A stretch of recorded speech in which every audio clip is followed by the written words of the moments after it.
আমাৰ অৱসৰীয় আৰু লগতে পৰিবহণ বিভাগতো তেখেতে কাম কৰিছিল। সুদূৰ আমাৰ গৰুসুঁতি প্ৰকল্পৰ যিটো বন ঔষধি বিতৰণ কৰি আনিছোঁ এই বৰ্ণিৰ শোভাযাত্ৰা উদ্বোধক হিচাপে। আৰু আমাৰ আদৰণি সমিতিৰ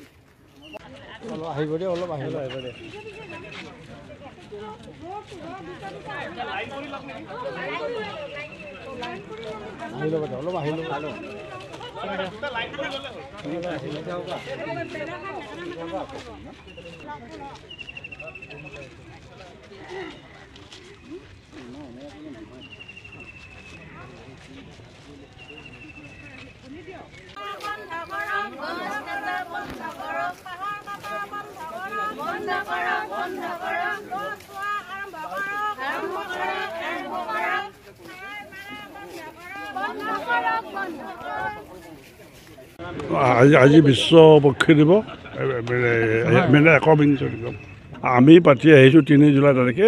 এবাৰ 21 বছৰ হ'ল আৰু বৰদৈ বিবাম বিলমুখ পক্ষী অভয়াৰণ্যৰ আজি দিনটো জন্মদিন। সেই পক্ষী অভয়াৰণ্যৰ জন্মদিনটোক লৈ সেই তাৰিখতে আমি পক্ষী দিৱস পাতি আহিছোঁ। আৰু কিছুমানে মাজতে এনেই পাতি থাকে, মানে বিভ্ৰান্ত কৰে মানুহক, সেইটো হ'ব নাপায়। আচল পক্ষী দিৱসটো আজিহে। আৰু বিশ্ব পৰিভ্ৰমী পক্ষী দিৱসটো হ'ল মে' মাহৰ 2nd ছেটাৰডেবিলাকত প্ৰতি বছৰে। এইটো আপোনালোকে মনত ৰাখিব।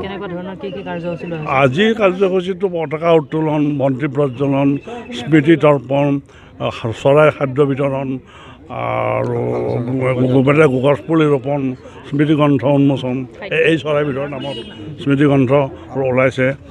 ইয়াৰ উপৰি আমাৰ আলোচনা সভা হ'ব, পক্ষীৰ ওপৰত আলোচনা চক্ৰ। মুখ্য অতিথি হিচাপে মাতিছে গুৱাহাটী বিশ্ববিদ্যালয়ৰ প্ৰাণী বিদ্যা বিভাগৰ অধ্যাপক ডক্টৰ প্ৰশান্ত কুমাৰ শইকীয়াদেৱ। তেখেতে আহি উপস্থিত হৈছে বোধহয়, আহি পাব হৈছে। আৰু 5 বজাত আমাৰ এখন আকৌ পক্ষী বিষয়ক কবি সন্মিলন হ'ব। আকৌ মূল সভা হ'ব 2:30 বজাত। তাতো আমি মন্ত্ৰী পৰিমল শুক্লবৈদ্যকো মাতিছোঁ আৰু আমাৰ বিজেপিৰ সভাপতি আমাৰ মাননীয়